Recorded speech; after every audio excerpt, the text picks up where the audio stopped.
দেখে কি ভাবছেন কিছু মাখাঝোকা করতে বসছি? না না, আজকে আপনাদের জন্য একটা গুরুত্বপূর্ণ টিপস নিয়ে আসছি। সো হ্যালো এভরিওয়ান, কি অবস্থা সবার, কেমন আছেন? আশা করছি ভালো আছেন। আজকে আপনাদের সাথে যেটা শেয়ার করব, একটা হেয়ার প্যাক। আর এই হেয়ার প্যাকটা আমাদের চুলকে অনেক সুন্দর করে। আর চুল আমাদের অনেক গুরুত্বপূর্ণ একটা অংশ। আমরা আমাদের শরীরের সব কিছুকেই অনেক বেশি ভালোবাসি। তার মধ্যে যেটা খুবই গুরুত্বপূর্ণ সেটা হচ্ছে চুল। আমাদের যখন চুল পড়ে তখন আমাদেরকে খুবই বাজে দেখায়, আর যেটা আমাদেরকে অনেক চিন্তিত করে তোলে। তখন আমরা ডাক্তারের কাছে যাই, অনেক ওষুধ খাই, যে যখন যেটা বলে সেটাই করতে থাকি, অনেক রকমের তেল চেঞ্জ করি, যেটা আমাদের চুলের জন্য অনেক বেশি খারাপ।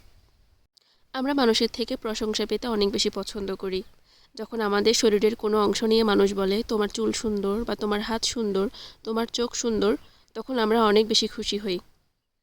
আর যার জন্য আমাদের কিন্তু প্রশংসা পেতে হলে অবশ্যই নিজের শরীরের প্রতি যত্ন নিতে হবে, প্রতিটা অংশের।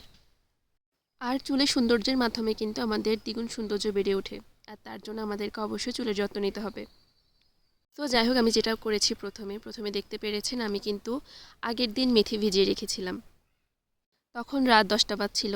তারপরের দিন আমি প্রায় 11টার দিকে মেথিগুলোকে ছেঁকে নিয়েছি। আর জলগুলা কিন্তু দেখেন লালচে ভাব হয়ে গেছে। মেথি আমাদের চুলের জন্য অনেক বেশি উপকারী। তার সাথে নিয়েছি আমি পেঁয়াজ, এরপরে নিয়েছিলাম ডিম, এরপরে যেটা নিয়েছি লেবু, এরপরে নিয়েছি একটা ডিম, তার সাথে ছিল তেল। প্রথমে আমি যখন মেথিগুলোকে ছাঁকনি দিয়ে ছেঁকে নিয়েছি, এরপরে যে আস্ত মেথিগুলো ছিল ওগুলোকে আমি পাটে বেটে নিয়েছি। আপনারা চাইলে ব্লেন্ডারেও করতে পারেন। এরপরে যেটা করেছি, পেঁয়াজগুলোকেও বেটে নিয়েছি। বেটে নেওয়ার পর শুধু পেঁয়াজের রসগুলোকে আমি দিয়ে দিব। আর এখানে দেখতে পাচ্ছেন মেথির যে জল ছিল, জলের মধ্যে আমি মেথির যে বাটাগুলো ছিল ওগুলো দিয়ে সুন্দরভাবে হাত দিয়ে নেড়ে চেড়ে নিয়েছি। কারণ চামচ দিয়ে হয়তো বা সুন্দর করা হবে না, এজন্য আমার হাতটা পরিষ্কারভাবে ধুয়ে এরপর সুন্দর করে মেথিগুলোকে গুলে নিয়েছি। আর একটা ছাঁকনির সাহায্যে পেঁয়াজের রসগুলোকে নিয়ে নিলাম।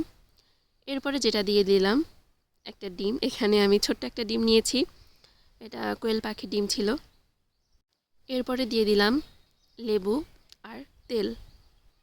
এগুলোকে সুন্দরভাবে আমি একটা চামচের সাহায্যে মিক্সড করে নিয়েছি। এগুলো সবগুলো আমি আমার চুলে দিব, কারণ আমার মোটামুটি চুলগুলো একটু লং, যার জন্য সবগুলোই লাগবে। এদিকে আমার হেয়ার প্যাক রেডি। এখন আমি চুলগুলোকে দুপাশ করে নিয়েছি। দুপাশে নিয়ে সুন্দর করে সিটি করে সুন্দর করে দিয়ে দিতে হবে, যাতে কোনো অংশই বাদ না যায়। এভাবে আমি আস্তে আস্তে সবগুলো চুলে সুন্দরভাবে মেখে নিয়েছি। এগুলা সুন্দরভাবে আমার চুলে দেওয়া শেষ হলে আমি আধা ঘন্টা বা 1 ঘন্টা এটা আমি চুলে রাখবো। যখন আমি চুলে বা মুখে কিছু দিই তখন আমি আমার যে কাজগুলো থাকে ওগুলোও করে নিই, আর তার সাথে সাথে আমার সময়টাও যায়, আর হেয়ার প্যাকটা শুকাতে সাহায্য করে। তো এদিকে আমার 1 ঘন্টা আমি অপেক্ষা করব। আমি আমার চুল নিয়ে অনেক বেশি চিন্তিত থাকি সবসময়। এটা আপনারা সপ্তাহের মধ্যে 2 দিনও ইউজ করতে পারেন। আমরা প্রশংসা পেতে সবাই পছন্দ করি, আর আমি কিন্তু চুলের প্রশংসা প্রায় মোটামুটি সবার থেকে পেতাম। তো এখন চুল পড়ার পর আমি অনেকটা বেশি টেনশনে থাকি। তো এই জন্য এটা আজকে আপনাদের সাথে শেয়ার করলাম, যেটা গুরুত্বপূর্ণ বিষয়। এই যে এটা হচ্ছে আমার ফাইনাল লুক।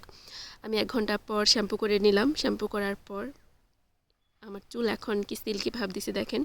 আপনার নিজের কাছেই মনে হবে যে একটা সুন্দর অনুভব বা সিল্কি সিল্কি ভাব লাগবে। তো আজ এই পর্যন্তই। যদি আপনাদের ভিডিওটা ভালো লাগে তাহলে আপনারা বাসায় ট্রাই করতে পারেন।